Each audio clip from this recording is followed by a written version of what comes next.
It has Diane's name under my name, but let me rename it. So I'm in Rome and it's very, very hot and I don't have AC. I have a fan blowing at me very strong. But if you see me dabbing every now and then at myself, that it's because it really is very, very toasty. Okay, well, let's get started. Welcome, everyone. I'm Julie Livingston, and I manage public relations for the Quorum Initiative. Diane Silverman, who usually hosts the speaker series, is on vacation today. So welcome to our session, Unlocking the Microbiome, Impact on Health and How to Optimize It, with our fabulous speaker, Natascha Demner. We're going to get started in a moment, but I just wanted to kick off with a few housekeeping items. First of all, please mute yourselves. I see many of you are already. And then I hope you'll have questions for Natascha. So please put them in the chat and we will get to all of them. Okay, well, Natascha is joining us from Rome, which sounds very exotic right now. I know it's very hot there. She is a certified functional medicine health coach who helps women learn to slow down, wouldn't we all like to do that, and consciously nourish the self in order to feel at your very best. She's led hundreds of women through her signature group coaching program, Reboot and Nourish, a gentle cleanse focused on what to add in rather than what to remove temporarily in terms of, I guess, food and exercise. The program covers nutrition, gut health, blood sugar regulation, detoxification, self-care, sleep, and relaxation. Natascha believes in the power of community, the healing potential of food as medicine, and that small changes and the right mindset can make a huge difference in how we feel and show up in the world in the long run. Natascha lives in upstate New York with her family and works remotely with individuals and groups all over the world to develop self-management strategies for sustainable, long-term lifestyle and behavior changes that never feel like a sacrifice. She has created numerous courses for women to feel at their very best. One of them is called Reboot and Nourish, which is her group coaching program.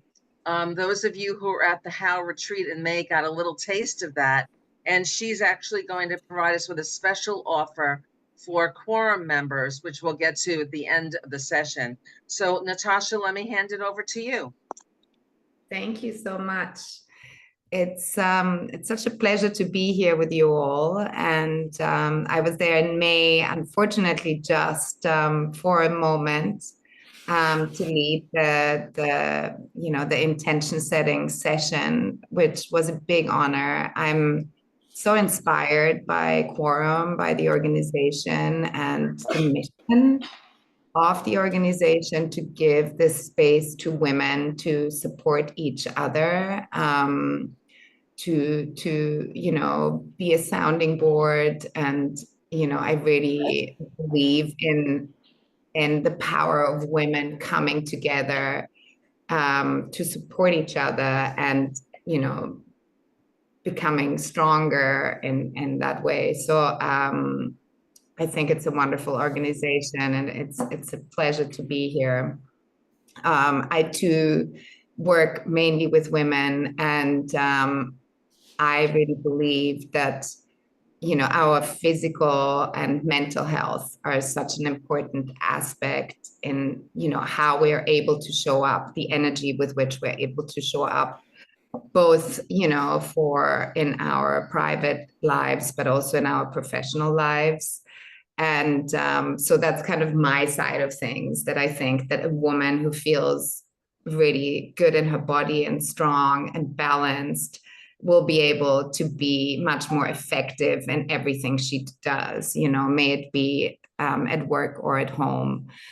And so I'm talking about the microbiome today because, I think that's a really fantastic starting point. But to start out, I always start all of my sessions by just like a couple of minutes of centering and taking a few deep breaths. And since I'm in Rome, it's evening here, but it's midday, and you've all probably already done a ton today. And, so if you want to take these next couple of minutes just to breathe and to arrive in the present moment and let the day kind of roll off you so you can really be present here with us for the next, hour or so, or 45 minutes, or however long you're able to be here. So I'd like to invite you, just finding a comfortable seat. You can lean back in your chair if you have somewhere to lean back against, and really connect your feet to the ground. You can let your eyes close or send your gaze, like just let them close halfway and bring your gaze to a place in front of you that doesn't move. And just take a couple of breaths here.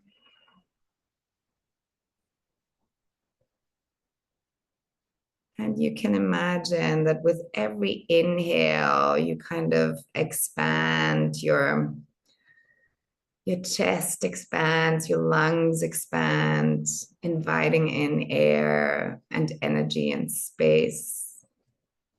And with the exhale, everything just melts down into the chair, into the ground, releases. So inhale, expand.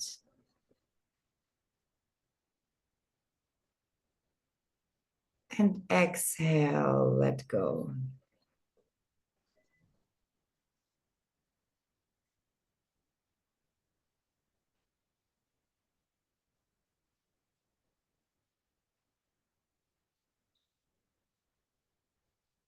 At your own pace.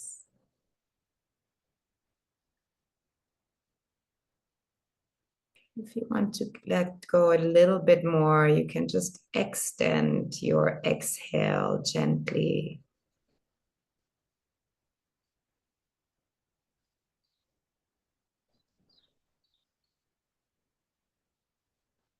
Really letting everything soften and release with every exhale.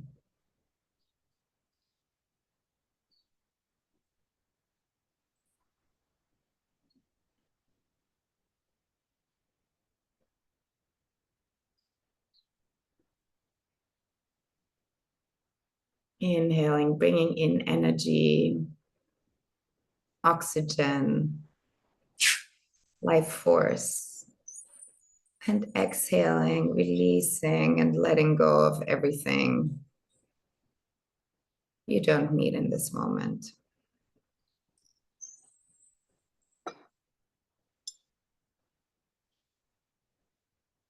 And then when you're ready, you can start to press your hands down onto your thighs, just gently squeeze down, grounding yourself down.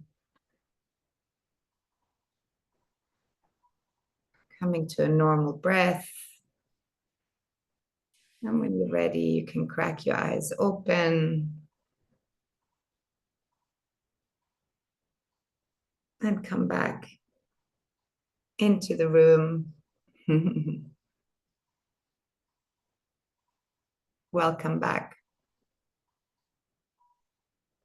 So yeah, I like to work a lot with the breath, and the breath, deep breaths like that really stimulate your parasympathetic nervous system, which is your rest and digest section of your nervous system, opposed to the fight or flight sympathetic nervous system. And just a few simple breaths are really all that it takes, to stimulate that. It stimulates the vagus nerve. We'll mention the vagus nerve a little bit in a while. So, if you can carve out space during your day, and even if it's just 1 minute or 2 minutes, a few times a day to just close your eyes and take a few deep breaths, it's just so fantastic for your overall health and well-being. So I will share my screen now.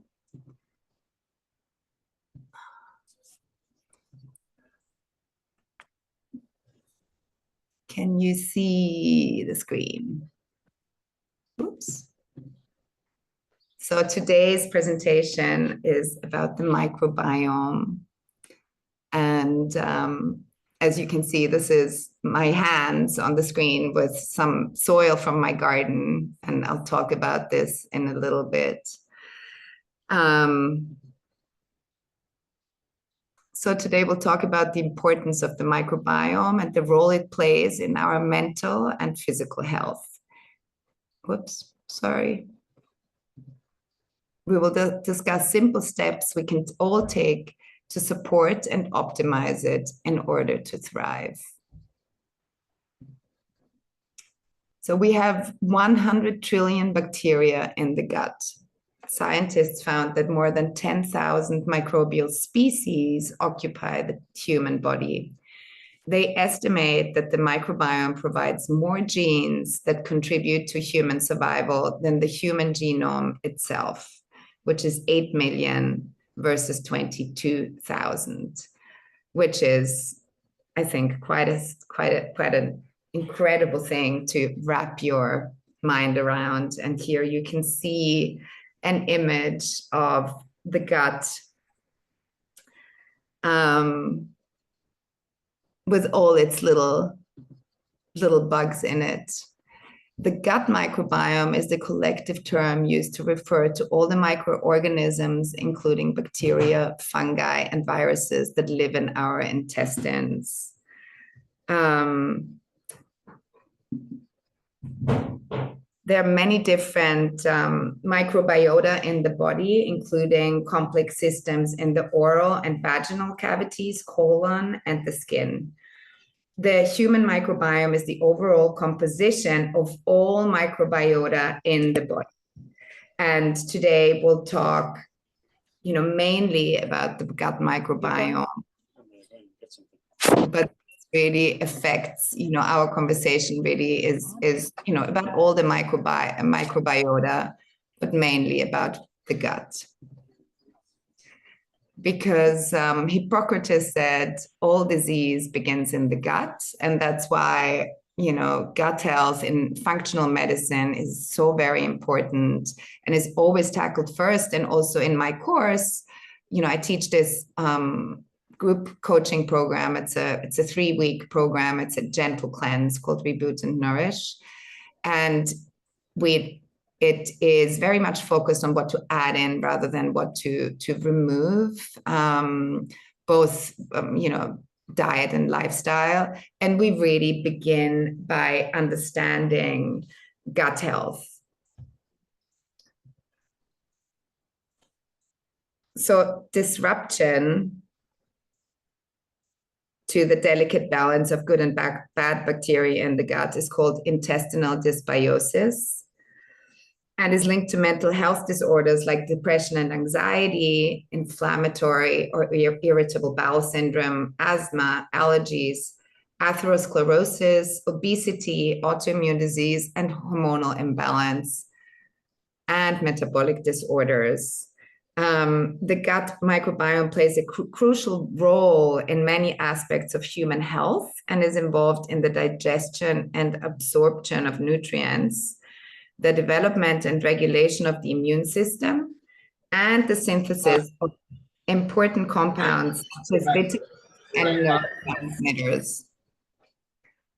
If you're not muted, if you could mute yourself, that would be amazing. Or I don't know if Julie, you're able to mute everybody from your end.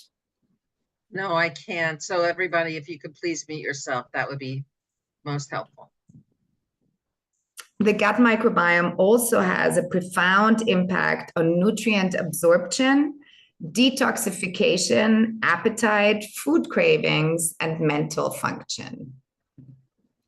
So as you can see, it really affects so many parts of our well-being, of our health. And this is just an image of lots of bugs, the way I imagine them in your intestine.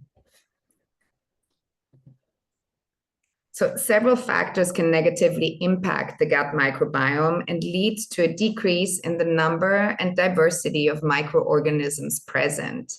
Some of the most common factors that can destroy or disrupt the gut microbiome include antibiotic use and over-the-counter NSAIDs use, like Advil or Tylenol. The use, and this is, very much an important conversation, especially after COVID, is the use of antibacterial soap. The use of antibacterial soap.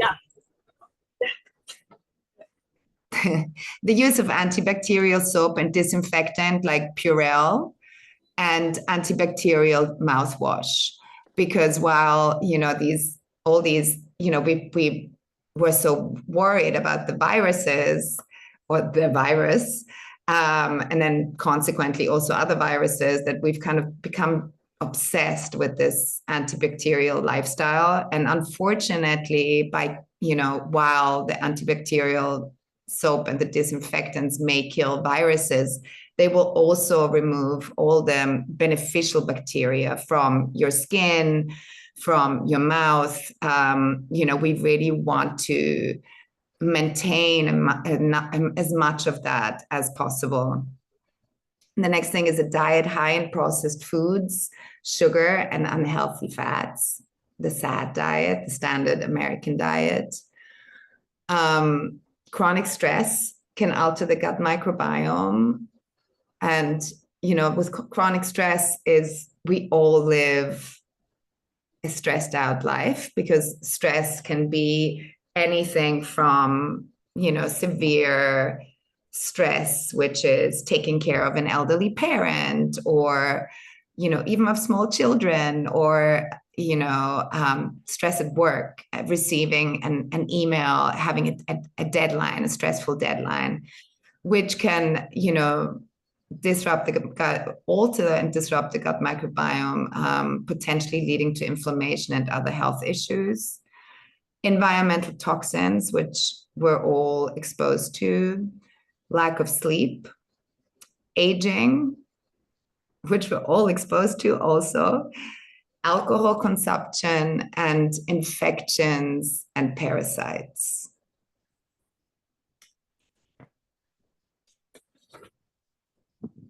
So this is just a picture of our intestines from all the way from top to bottom.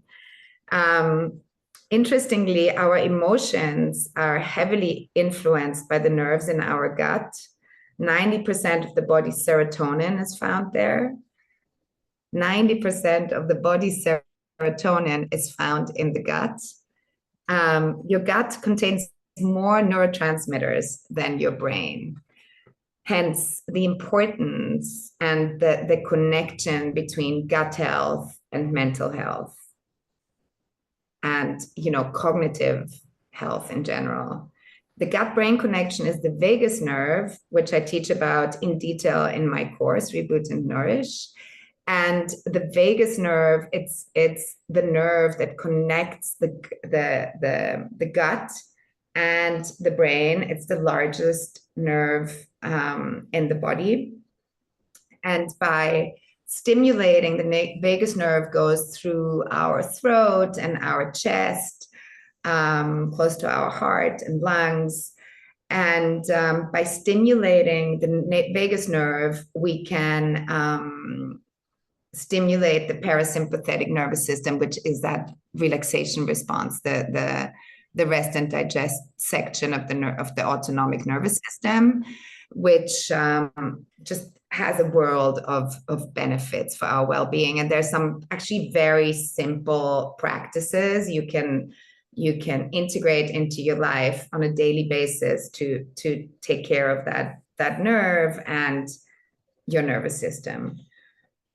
So when we eat foods we are intolerant to, ingest toxins, so may that be environmental toxins, stress, alcohol, sugar, gluten, or processed foods, or are exposed to the wrong or too much bacteria, if we have an infection, take a lot of medications, or live a very antibacterial life, then the tight junctions of our gut lining open slightly. So you can imagine the gut lining as, I always imagine it as a pantyhose that stretches. And, like if you imagine like the pantyhose has like it's like a little web almost.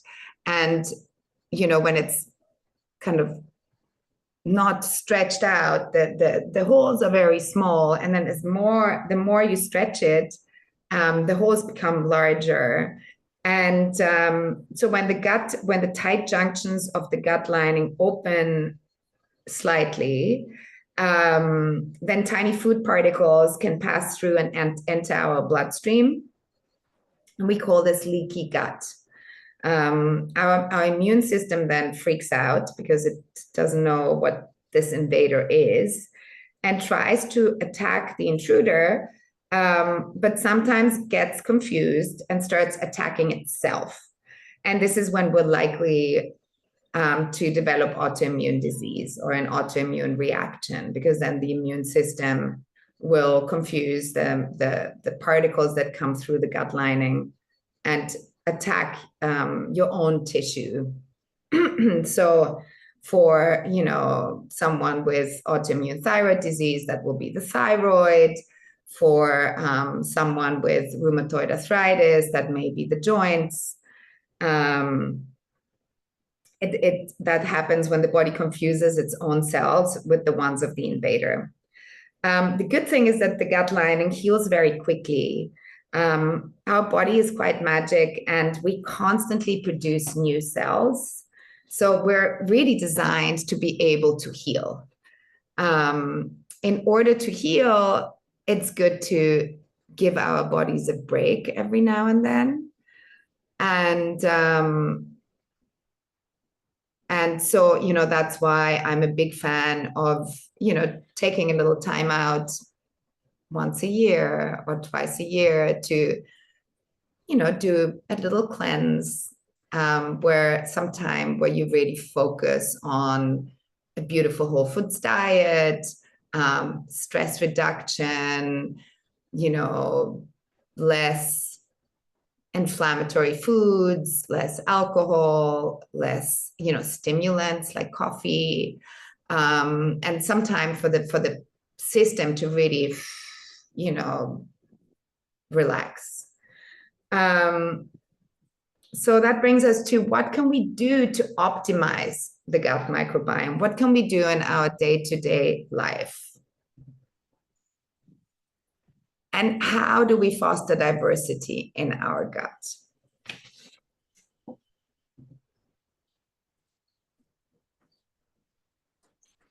So first of all, we can take probiotics, which I'm sure you've heard about. Maybe you've taken them. We're really very much at the beginning of understanding the gut microbiome and probiotics. But having said that, probiotics are a huge market, huge emerging market, huge business. And there's some really fantastic products out there. There's a lot of research happening now for certain probiotics that will tackle certain things. Like there is a specific strain now that will tackle insulin resistance, and that can significantly lower your hemoglobin A1C. There are probiotics for, vaginal health, skin health, many different ones. Probiotics basically are selectively fermented ingredients that produce gut-friendly bacteria. And they originally are found in fermented foods like kimchi, sauerkraut, fermented beets, fermented carrots. So by adding, and this is really the best way you can bring, these strains into your system, is by just adding a couple of spoonfuls to your meal as often as you can. Kombucha also has probiotics, as does kefir, as does something else called kvass, or like sauerkraut juice. The only thing with kombucha is that kombucha is has a pretty high sugar content also. And then you can also take a good probiotic in supplement form. which especially if you take antibiotics, you should always take a probiotic. You know, have your so good. Well, I'm gonna go to your favorite place and do. I don't really know. No, I get it. I get it. I get it. No, I get it. I just go and do the. Everybody's. Can like, we ask Karen to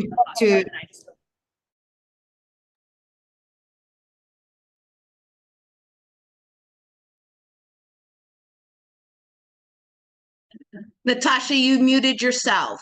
Okay. No, There you you muted. Unmuted. Can you hear me now? Can you hear me? Yes. Okay. All right. So so whenever you take an antibiotic, always speak to your prescribing doctor about adding a good probiotic to your regime, which you will want to take the probiotic at least 2.5 hours away from the antibiotic in order to replace the beneficial bacteria that will be, you know, eliminated by the antibiotic. The next thing is prebiotics, which you may have heard about also. There's a lot of these terms floating around: prebiotics, probiotics, postbiotics. You know, it's a big thing. So as prebiotics make their way through the stomach without being broken down by either gastric acids or digestive enzymes, they bring about positive changes in the digestive tract and in your organs. So essentially, prebiotic compounds become nutrient sources or fuel for the beneficial bacteria housed within your gut.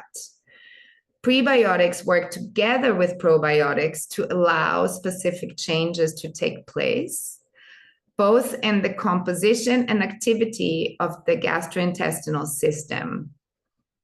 They play a fundamental role in preserving health by maintaining balance and diversity of intestinal bacteria, by increasing the presence of good bacteria like lactobacilli and bifidobacteria, which you may have heard about. If you tend to experience a lot of bloating, then start with tiny doses of both prebiotics and probiotics, because your gut may need some time to get used to them. Prebiotic foods are raw or cooked onion and leeks, raw garlic. If you like garlic, then garlic is just a fantastic food, really a superfood, and amazing medicine. It's antimicrobial. It's so fantastic for your immune system. But if you use raw garlic, you want to really, you know, grate the garlic or chop the garlic and then let it sit for about 15 minutes to kind of get rid of that burning sharpness before you consume it. So raw garlic and leeks, dandelion greens, raw asparagus, raw Jerusalem artichokes, and those can actually cause a lot of gas. So if you want to try raw Jerusalem artichokes and you don't want to explode, I highly recommend starting with a tiny dose. Raw jicama and underripe bananas are a few examples. So just including those into your diet a little bit every day does really fantastic things for your gut health. The next thing is fiber, which will help with detoxification, motility, and hormone balance. It's in legumes and veggies. But fiber is also a prebiotic. So fibrous foods also feed the bacteria in your gut. I really often recommend my clients take soaked chia seeds or ground flax seeds. You want to keep those in the fridge because they go rancid really fast. You can sprinkle them on food or soak them in water. Start slow again to avoid bloating. So you can start with 1 teaspoon per day and work your way up to 2 teaspoons. Consume your flax seeds with a lot of liquid, or that may be constipating. The next thing is vitamin D. So research suggests that vitamin D contributes to a diverse gut microbiome and even restores good bacteria along the digestive tract. And due to our largely indoor lifestyle, many Americans are deficient in vitamin D. In order to get enough from the sun alone, you need to spend at least 20 minutes outdoors with half of your body exposed to the sun, which not a lot of us get to do on a regular basis. And, we also tend to use a lot of sunscreen, and which blocks vitamin D as well. So I always recommend that my clients on their next physical ask your doctor to test your vitamin D levels. And they should really be between 60 and 90, and tell you exactly how many IU. So under 30, you're very deficient of vitamin D, and that's problematic for a lot of things, apart from the microbiome, for your bones, your brain, etc. There's very little vitamin D that we can get from food sources. There is some in fatty fish, and some products are fortified with vitamin D, but it's still very beneficial to supplement with a good vitamin D supplement.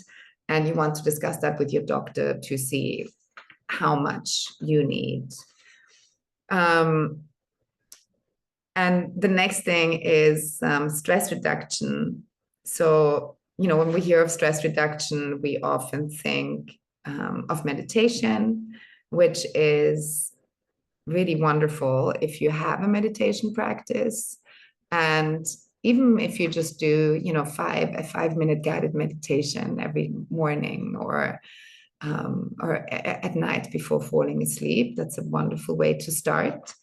But as I mentioned before, I'm a big fan of using the breath as a means to reduce stress, because the breath is always with us, and once we learn how to breathe, we can breathe in any situation, and we can reduce our stress in the moment. So let's say you just had a very stressful meeting and you walk out of that meeting, you can always take a few deep breaths, even while you're walking down the hall, or while you're sitting at your desk, or while, I work a lot with, very busy women who don't feel like they have the time to stop and breathe or stop and meditate. And, in my course, I say just fit it in wherever you can remember. And for some young mothers I work with, that is when they go to the bathroom, after they're sitting on the toilet, after it's the only quiet time they get. And some of you know, as a young mother, not even that, because you may be sitting there and you have lots of young people coming into the room, but take any time you can get to take some deep breaths. And that's an incredible way, and can to reduce stress, and can make a really big difference. Then really trying to minimize antibiotic and NSAID use. Unfortunately, in our medical system, antibiotics are often, overprescribed. And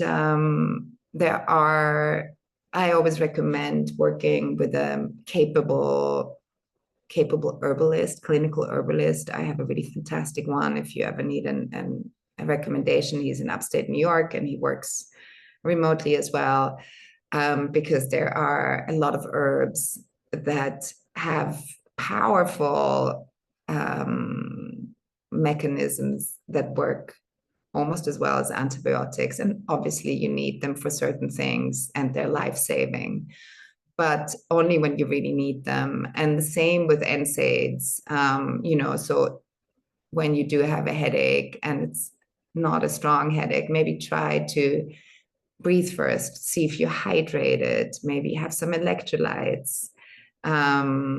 we're in a culture where we're overprescribed these things, and I feel like we forget that our body has a power to heal. So, it's just sometimes easy to, pop the pill, easier than taking a moment. The next thing is that, the use of antibacterial soaps, hand sanitize, and antibacterial mouthwash. So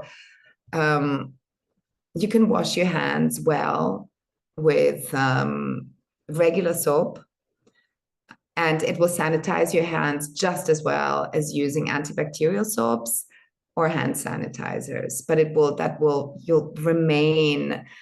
you'll keep the good bacteria on your hand. And I think that's a very, very important thing to do, and to change in case you do use these antibacterial products. We've kind of been brainwashed into really needing them to keep ourselves safe. But with good hygiene, and you want to wash your hands long enough, I don't know if it's 2 minutes, it's sing the ABC song, I always say to my kids. And the same with antibacterial and mouthwash. So you can, obviously you can use mouthwash, they have beautiful mouthwashes with tea tree oil and other natural ingredients, but your digestion really starts in the mouth. So you want to keep that biome in your mouth intact. And by using antibacterial mouthwash there, it starts in the mouth. We need the bacteria to break down our food. And we swallow some of that mouthwash. So now they even have some probiotic toothpaste, which is really wonderful. And if you would like, I can recommend some. I forget the name now. It has packaging with like a yellow writing on it. If you Google probiotic toothpaste or go to Amazon, you can find it there. I can look it up. And these are very, really small things to change it's just a sort of a habit and an awareness. The next thing is, really focusing on a nutrient-rich diet, high in phytonutrients. So the phytonutrients come from all the differently colored vegetables. So really fill your plates with the rainbow, and with variety, with a great variety of different foods. Because if you think of how our ancestors lived, they were hunters and foragers, and they would, walk around and collect what was in season. So that kept on changing. So you really want to try, and again, that's what we work a lot on in my course. You want to try to eat a variety of plants. So ideally, it's recommended to optimize your microbiome. It's recommended to eat at least 30 plants a week.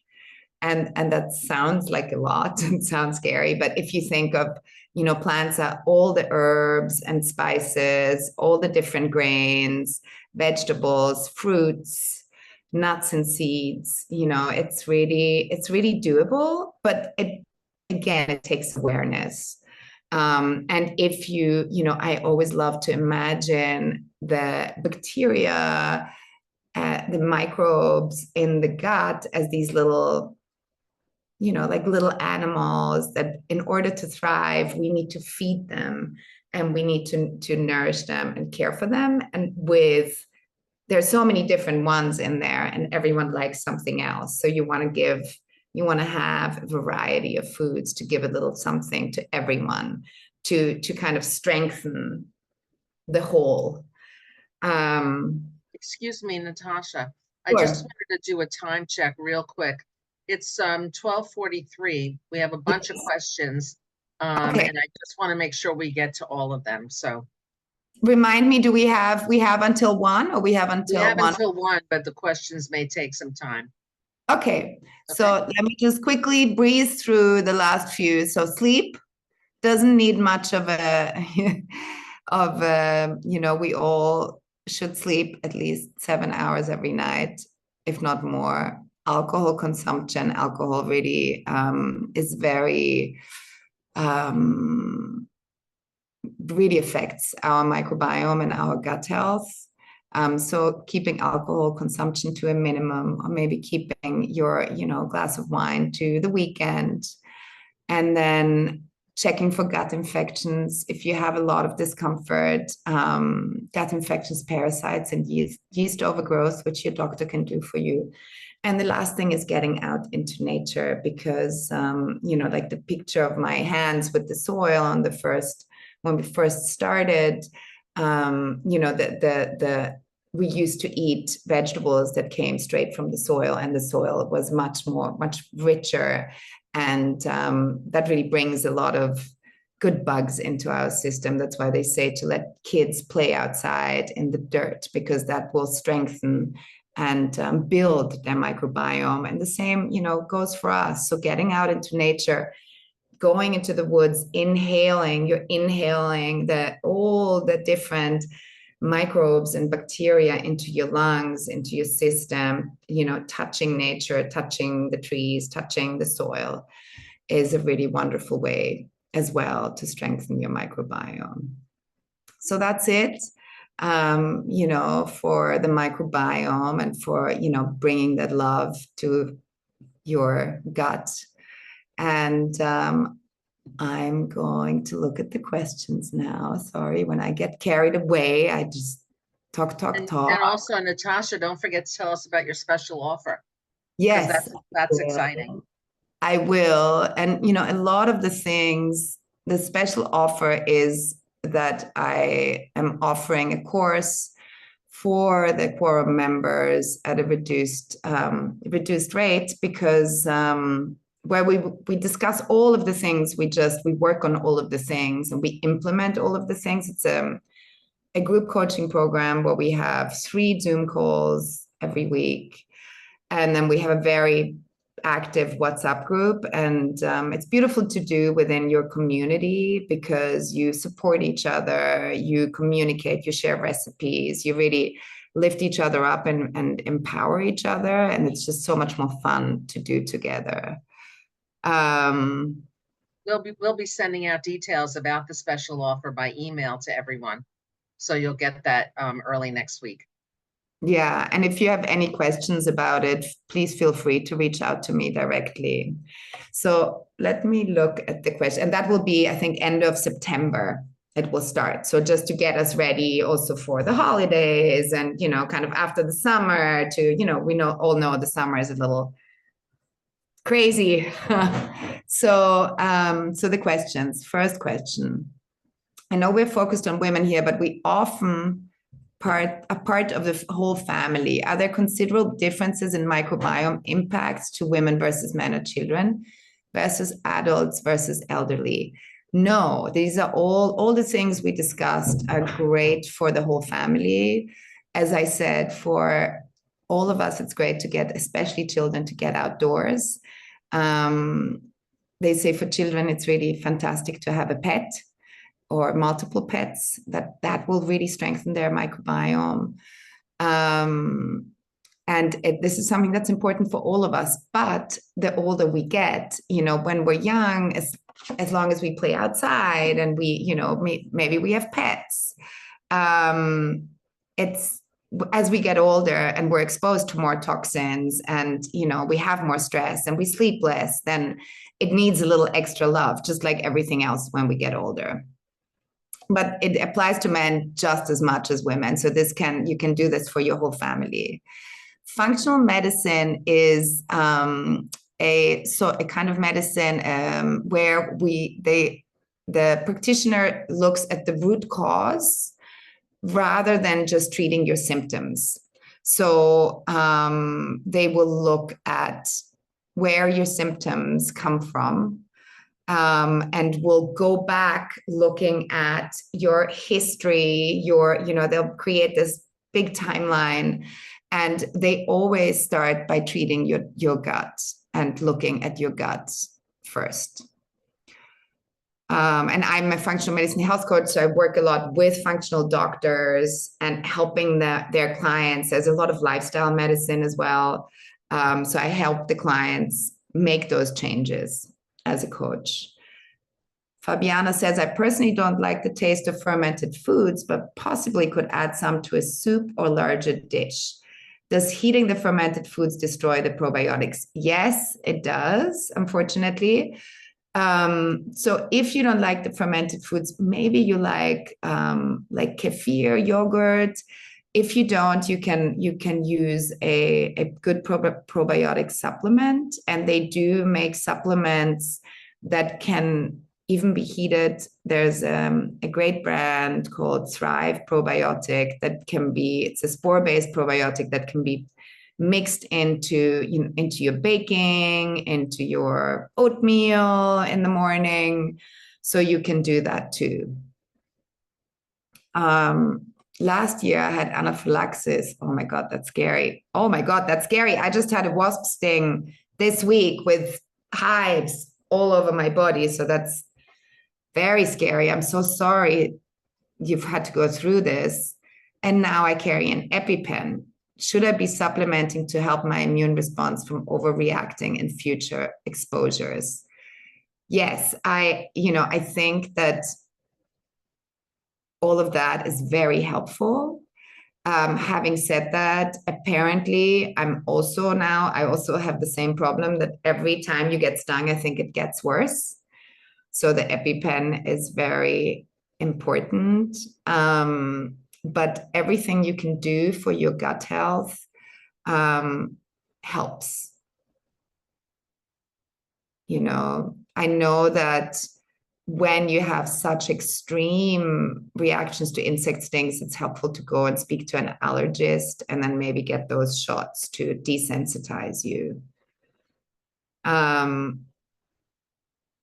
Do you recommend taking both probiotics and prebiotics together, or do you have specific brands you recommend? Yes, you can definitely take them together. And there are many great brands. Some of them have to be refrigerated. Some of them don't. I'm a coach, so I can tell you what I use, and I love this Just Thrive probiotic. There are many different kinds. I work a lot with a pharmacist in New York City. It's a pharmacy called Vita Health Pharmacy, and they ship all through the United States. The pharmacist's name is David Restrepo.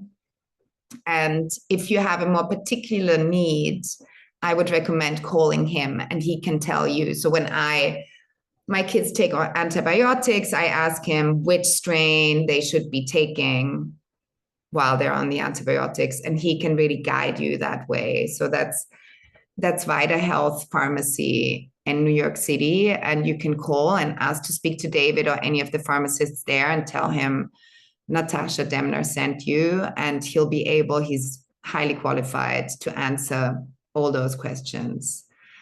What about caffeine? Is there a difference between caffeine from coffee versus black tea? Yes, there is. I believe that one in black tea is tein, and the one in coffee is caffeine. Black tea has a little bit less caffeine than coffee. They both do have caffeine. You mentioned they both have, the same. Both has the same effect on the system, and it's not necessarily bad for your microbiome. Fabiana said, you mentioned dandelion greens. If I harvest from my property and then I dry them and use them in hot tea, is the probiotic prebiotic still present? Yes, you can do that. And you can also put them into your salad. Young dandelion greens are amazing in salad. For tea, and this is also wonderful as a coffee replacement if you want to have some time off coffee, you can have roasted dandelion tea, which is brown and kind of very, it's really delicious. It has a little bit of that coffee sense to it because it's dark brown and it has this roasted flavor to it.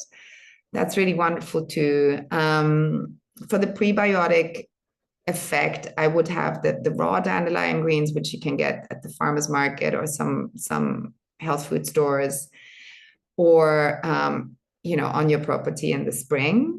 Kind of the young dandelion. I have a vegetable garden. I grow dandelion greens in there, and I have them all year long, like all summer long. I'll just go in there and pick them raw. Like when I harvest, I'll pick the greens raw. I also have to jump. Thank you. You're so welcome. Any thoughts on the value of intermittent fasting?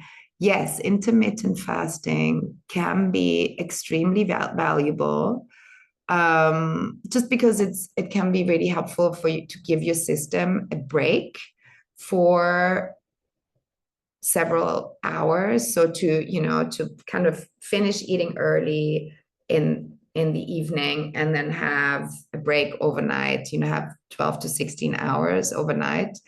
The only thing is that it can also cause the system. So especially for women in perimenopause and menopause, when we have a little bit of issues with cortisol and stress, it can be stressful for your system to fast for too long. So, it really will kind of clean up your brain and make you feel very alert when you fast, especially in the morning. Also because we go into ketosis, our body starts burning ketones and instead of sugar. But if you are someone who's stressed, or you have a lot of perimenopause or menopause symptoms, then you may want to be holding off. Or if you have some hormonal issues, if you're not, I'm all perimenopause, menopause at the moment, but if you're not there yet and you're, for example, trying to conceive and really want your hormones to be balanced, then it may also not be so helpful to fast. So for women, for men, fasting is incredible. For the female body with our hormonal system, you really need to check in with yourself and see if it will be helpful, if it will energize you, or if it will deplete you. As for women, it can be that extra pushing yourself that can deplete you. Okay, Natascha, thank you so much. This has been amazing. Meg, do you want to close things out with some next steps?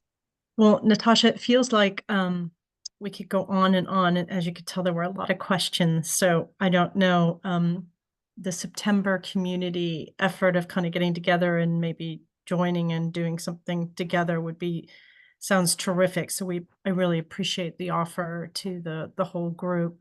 And it's so funny because for me anyway, there was such a great mix of things I know, but still don't do regularly enough. So it's like always such a great reminder and reset to kind of remember how important these things are and really why it's so important. I was a little fascinated. I don't know that I realized to what extent the gut really runs everything. So I understood it was important. I don't think I gave it that level of importance personally. So I thought that was really fascinating. And I'm hoping, Natascha, would you be okay with sharing the deck that you gave, or at least the Yes. recommendation sheet kind of at the end? I thought that was really super valuable. I don't know what everybody else thought, but I thought that would give us all plenty of things to think about in terms of what we might be doing and not doing, that could be really helpful to us. So, so if you wouldn't mind, I think that would be incredible. So thank you. Send that to Julie. Terrific. Okay, great. Thank you. And we'll make sure everybody gets some of that. I felt like there was a couple really big actions for us, which is to remember that we we really need to take care of ourselves so that then we can take care of everybody else. And since we always put ourselves last, um, this call sort of reminded me anyway about the fact that maybe I ought to try reversing that trend a little and putting myself first so that then I'm just so much more available for everybody else and everything else, that we all do. So I feel like that may be our call to action from this call today, and like, let's start there. And Natascha shared so much incredible information to remind us of what really matters. So just imagine how great we'll all feel if we just took better care of ourselves and our gut in that process. So there you go. So I loved it. So thank you, thank you, thank you, Natascha. If we were all here, we'd give you a big hug and kiss and, warm round of applause for sharing all this amazing information. And hopefully we can continue the conversation because I think it's really important. So I appreciate you kicking us off on a new path in this way.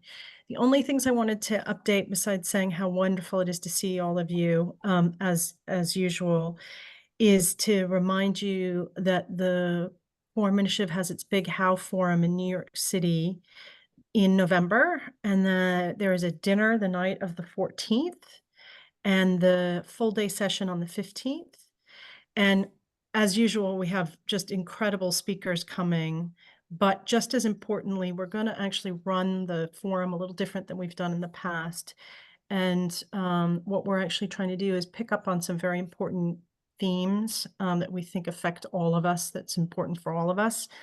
Some of those themes are about how we collectively raise our public voice, how we improve women's health and health care, both in terms of how we care for ourselves, but in the issue more broadly. We're going to talk a little bit about how we support each other's leadership and what are the kinds of things that we can do around supporting each other's leadership. And then lastly, we'll spend some time talking about how we do a better job taking care of our financial health and thinking about how we invest our time and energy, and money towards the things that we value. So we'll kind of cover all of those things. So really important topics, I think. So, and there'll be a lot of interactive sessions. So we'll have experts talk, and the experts will come down and sit down at the tables where everybody's at, and we'll do some big brainstorming on each topic. So it'll be a very interactive day. So I think should be a lot of fun, interesting, and a lot of cool things that we can all share and exchange on and hopefully get some action around. So that's the whole idea of the forum. So with that, we're like perfectly on time, which I kind of attribute. Yeah, I mean, I don't even know how we managed it because that's amazing.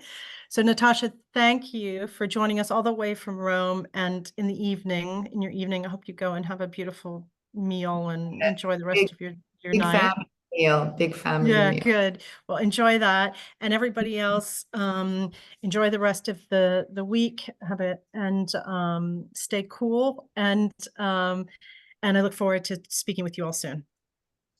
Thank you all so much for your time. Thank you. Thanks, Thanks, Julie, everyone. for your help. Thank you. Bye. Thank you, Natascha.